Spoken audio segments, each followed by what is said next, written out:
بسم اللہ الرحمن الرحیم صلی اللہ علی حبیبہ محمد وآلہ وصحابہ وسلم۔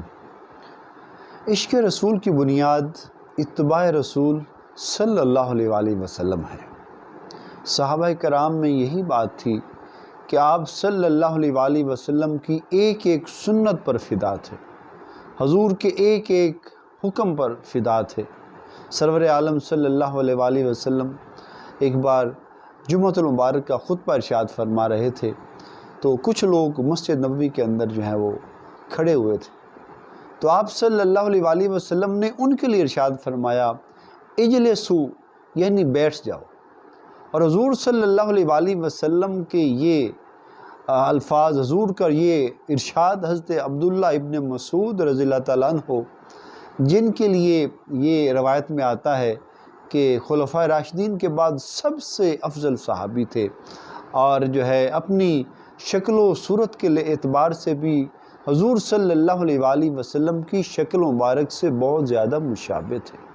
تو حضور کا جو ہے یہ حکم ان کے کانوں تک پہنچا۔ ابھی حضرت عبداللہ ابن مسعود مسجد میں داخل نہیں ہوئے تھے، مسجد میں داخل ہونے ہی والے تھے کہ حضور کا یہ جو ہے ارشاد آپ کے کانوں پہ پڑا کہ اجلسو، بیٹھ جاؤ۔ حالانکہ حضور صلی اللہ علیہ وسلم نے یہ ان لوگوں کے لیے فرمایا تھا جو کھڑے ہوئے تھے، لیکن حضرت عبداللہ ابن مسعود نے جو ہی حضور کا ارشاد سنا تو وہیں مسجد کے دروازے پر جوتوں میں بیٹھ گئے۔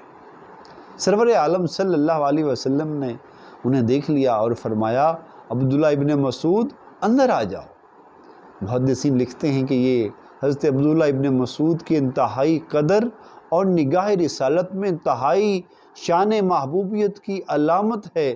کہ آپ صلی اللہ علیہ وآلہ وسلم کو گوارا نہیں ہوا کہ حضرت عبداللہ ابن مسعود جوتوں میں بیٹھ جائیں، لیکن حضرت عبداللہ ابن مسعود کی اتباع دیکھیے کہ انہوں نے جو ہی حضور صلی اللہ علیہ وسلم کا ارشاد سنا تو اگر مگر نہیں لگایا، وہیں پہ بیٹھ گئے، کیونکہ جو اگر مگر لگاتا ہے وہ عاشق نہیں ہوتا۔ عاشق وہی ہوتا ہے کہ جو ہی حضور کا ارشاد سنے تو حضور کے ارشاد کے سامنے سر تسلیم خم کر دے۔ تو اللہ تعالی ہمیں حضور صلی اللہ علیہ وسلم کے فرامین، حضور کے احکام کے سامنے سر تسلیم خم کرنے کی توفیق عطا فرمائے، حضور صلی اللہ علیہ وسلم کی مکمل اتباع کرنے کی توفیق عطا فرمائے۔